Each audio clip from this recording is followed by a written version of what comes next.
My name is Maria Helena Carey, and I am with a blog called The Hill is Home. Please introduce yourself. Yeah, I'm Robert White. I'm a husband, a father, a native Washingtonian, and an at-large council member. I grew up in the city during a difficult time in the 80s and 90s, and typical for a lot of people who grew up in DC. I grew up in a family that struggled just to make ends meet. I have been lucky and blessed to be the first college graduate in my family, go on to be a lawyer who has worked on Capitol Hill for Congresswoman Eleanor Holmes Norton. I've worked in the courts. I've worked for Attorney General Carl Racine, and obviously I've worked on the council. And so what I bring as a future mayor is an experience having worked in all three branches of government, and both for federal and local government. So I very much know the power and potential of government if we have a leader that is visionary and forward thinking, who has a clear vision for the future of our city. And I think that we have missed so many opportunities to really step up for people in communities that have been left behind. And as somebody who comes from those communities, I'm prioritizing issues that Mayor Bowser has not been able to address. Well, thank you so much. So what do you feel is the greatest challenge in your campaign so far? The biggest challenge, and we knew this would be the challenge going in, is to build name recognition. Running against a two-term incumbent who plasters her name bigger than the city's name on everything. We knew that name recognition would be the biggest challenge, which only meant that we had to raise enough money to reach every voter. And we are exactly on track in our fundraising. So we believe very strongly the vast majority of people are looking for change. Our internal polls show that. So we think that we are going to win on June 21st. Okay. Well, so speaking of the incumbent, what are some things you feel that she has done well?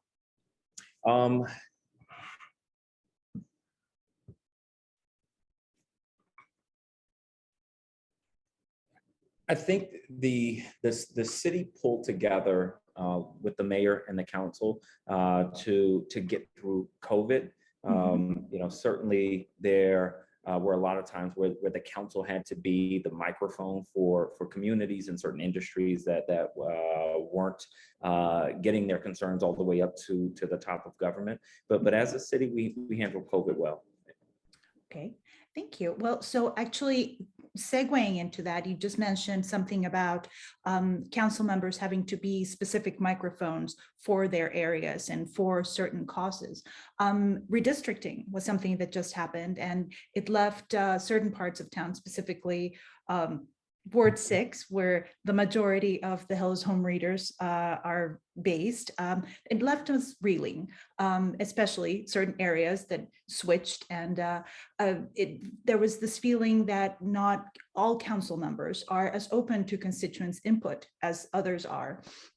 So as mayor, how would you plan on, if you get to do redistricting, or just in general, how can you help residents understand their government better and open up the lines of communication between the mayor's office and all of the different wards? And also as an at-large council member, not everybody knows that an at-large council member is a council member for all 8 wards. That's right. So redistricting, it has never been fun and will never be fun. And so it is important for the leader of the city to step up at the forefront, to settle expectations, to give people as much information about the process and potential outcomes as possible, so that everyone sort of knows what's at stake and they get a heads up that they should plug in. We also should have given significant more support to the people we called on to volunteer to be on the redistricting committees. I have heard from a significant number of folks who work on various redistricting committees that it was just such a difficult and grueling process. A lot of them got beaten up in the process, and could have used a lot of support from the city to help them and support them in that process. I think also opening up more lines of communication as redistricting is happening, so that people can plug in via meetings, people could plug in via social media, but at all points updating people about where we are in the process and sort of the moving boundary lines. Just because it's the people who are very involved tend to already be overwhelmed because they're involved in redistricting because they're generally involved in a lot of other things. And so what I saw was a lot of residents quite overwhelmed in the process, and many others caught off guard. And I think these are preventable if you have a communication strategy up front. Okay, thank you. Speaking a little bit more about Ward 6 concerns, many Ward 6 residents have watched with a little bit of trepidation the plans to develop the RFK campus. Will we get the commanders back? Will they be here in DC? If they're in DC, will they be at RFK campus? So what is your vision for the commanders? I grew up as a lifelong Washington football team fan. I absolutely love them, and I've liked a lot of the changes I've seen in the past couple of years. The reality, though, is that the district is landlocked, and our biggest needs right now are not for a new stadium. We need housing, we need recreation space, and in many neighborhoods, we need some more retail. As much as I would love to see the commanders in the District of Columbia, I don't think that there is a strong enough benefit to having them here. We have not seen economic development evolve around RFK. So I think the argument that a stadium would, bring some type of, financial benefit to the city is one that doesn't bear out. I think that Capitol Hill and the surrounding neighborhoods cannot handle the significant volume of traffic that would come from a professional football stadium, and in a sport where there are only 8 home games a year. It's hard to justify building a football stadium where we still have a significant need for recreation fields for youth and for adult leagues. So there's actually plans to have a sportsplex type thing coming to RFK campus. What else do you see happening in that space? Well, a sportsplex is probably a good idea, but there needs to be more recreation space. Fields that are accessible for youth and adult leagues. I think we need a mayor who can and will work with Congress to allow us to extend the lease and to put housing, particularly workforce housing and affordable housing on RFK. As somebody who worked on federal land issues for a number of years as legislative counsel to Congresswoman Norton, I'm very familiar with the RFK property and with many other federal properties and those properties that have been transferred to the district. So I think I'm the best equipped in the mayoral race to negotiate a long-term extension or a full transfer of the RFK property. Okay, thank you. Well, so another thing that is under mayoral control specifically, actually, well, that was not a great segue, but I'll just go for it. Schools are under mayoral control. That's something that has been going on ever since Adrian Fenty. Do you think that this has worked positively for schools overall? What are your opinions on that? And what do you think is the best way to do right by all public school children and families? So as a fundamental fact, what we're doing right now is not working. 60% of Black and brown students are behind grade level. 20% of our public school teachers leave every single year, and we have made very little progress academically and outcomes over the past 15 years, despite having some of the highest per pupil funding in the country. What this means factually is that we have to make some changes. We need a mayor who is open to making changes. I'm not going to come in and just tip over the apple cart and say, let's do the opposite of what we're doing. That's not responsible. We need a mayor who will bring all stakeholders to the table with around the very clear conclusion that we have to make changes to improve outcomes for students, particularly students of color, to retain more teachers, and to make sure our school system is listening more to parents, teachers, and school communities. We have to move away from a one-size-fits-all education approach and have various options for students based on particular needs. So I believe very strongly that we have to substantially expand our trade and vocational education opportunities. I believe that we have to create a residential educational opportunities for students who do well and can do well academically, but don't have the supports or nutrition that they need at home, so that those students can succeed. And for other students who don't plan to go into the trades and don't plan to go to college, we should and we must prepare them to join the biggest employer in our region with over more than 300,000 jobs, the federal government. So they have to be prepared for civil service opportunities. This is going to require a significant amount of attention into education, a level of attention that mayors have not paid to education in a long time because it is a political hot potato.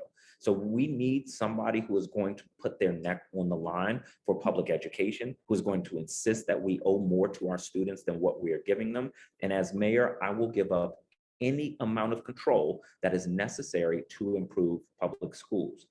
Just to be very specific around one point, I believe the first step we need to take is to make the state superintendent of education independent, because this is the entity, the person that is charged with reporting outcome data on student achievement. And when we have a state superintendent of education who is appointed by the mayor, that person will always be incentivized to paint a rosy picture, even when the reality is not rosy.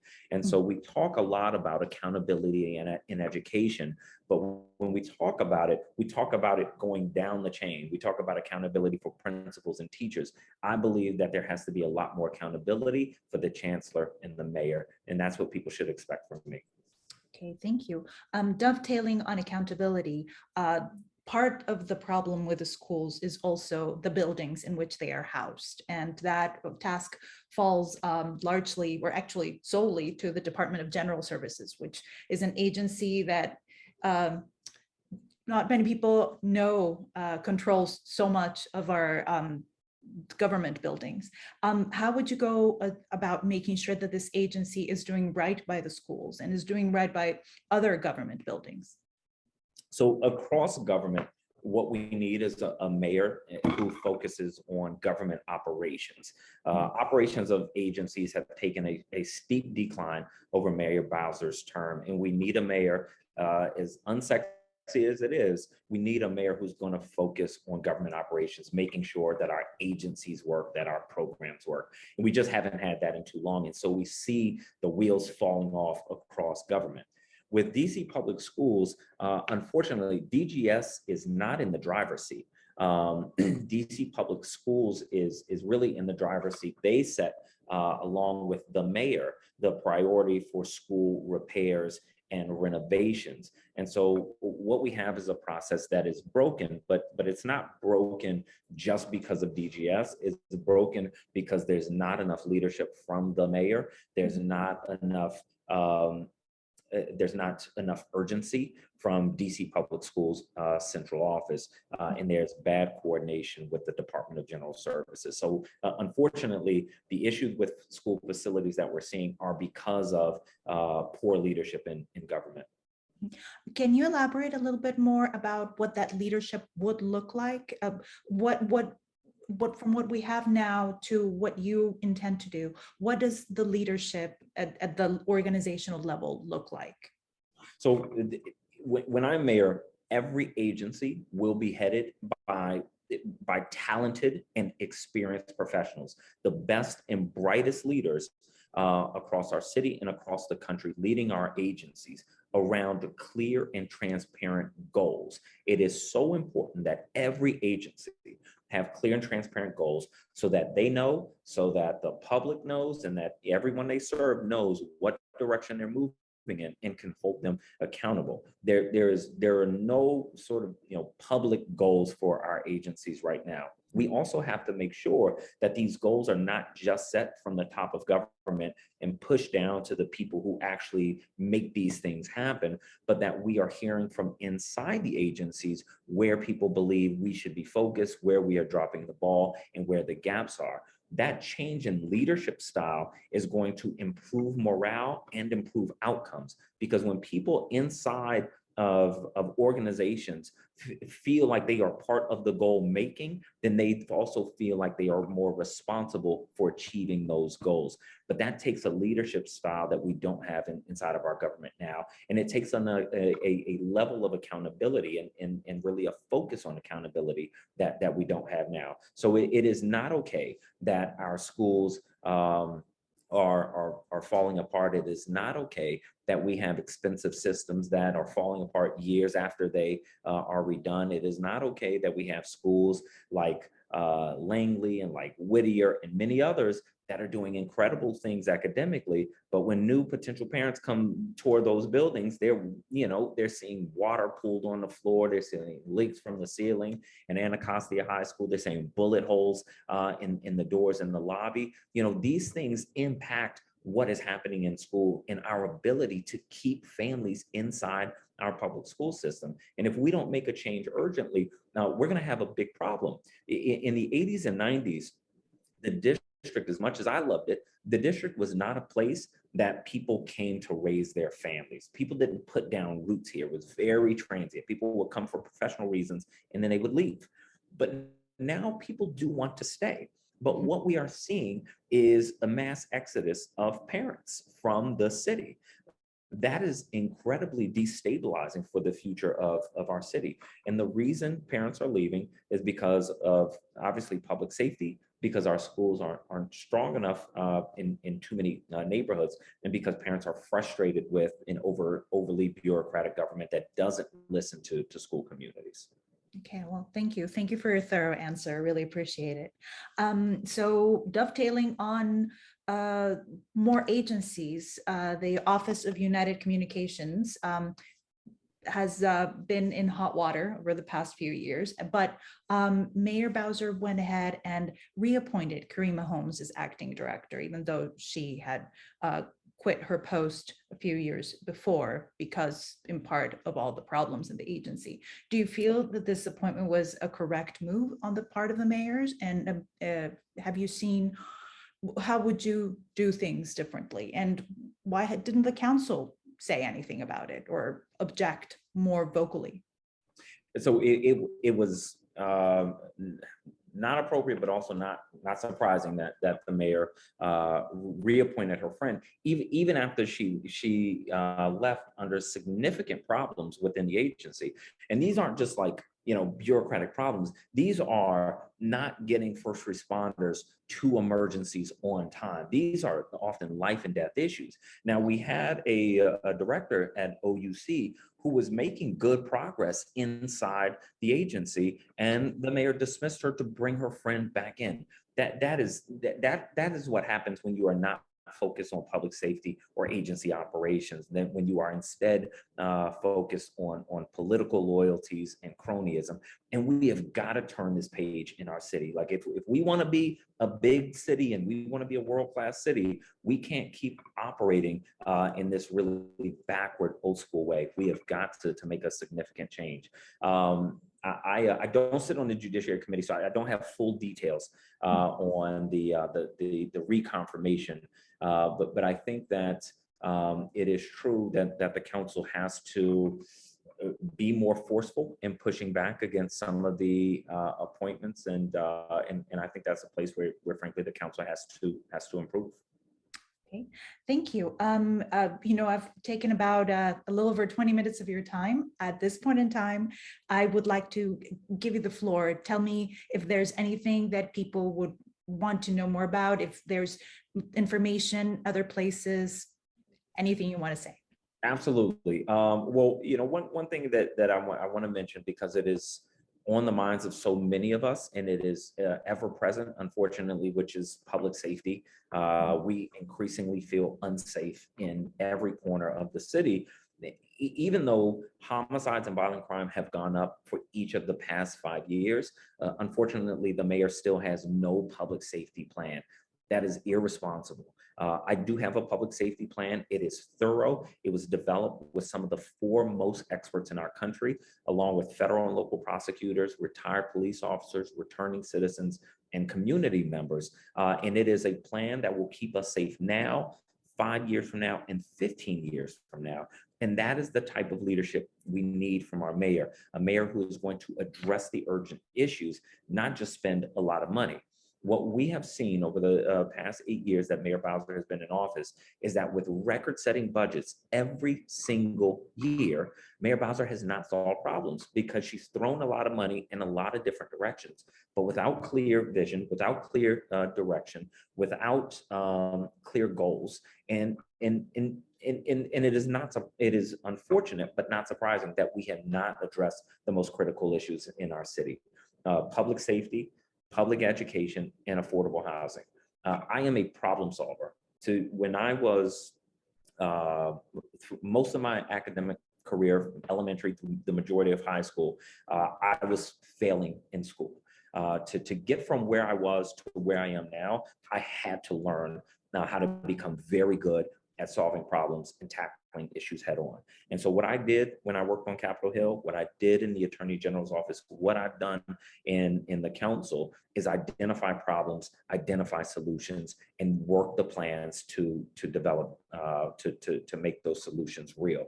That is what we need in a mayor right now. We cannot afford another 4 years of the same. And in fact, a third term for a mayor is generally not a good and prosperous place. So this is a time in our city where we need a problem solver. We need somebody with a background to make government work better, and somebody who has a clear vision for the city. And I think having those sets me apart from the rest of the field in this race. Okay, well, great. So if people want to learn more about you and about your campaign, where can they go? They can go to our website, which is Robert4DC, FORDC.com.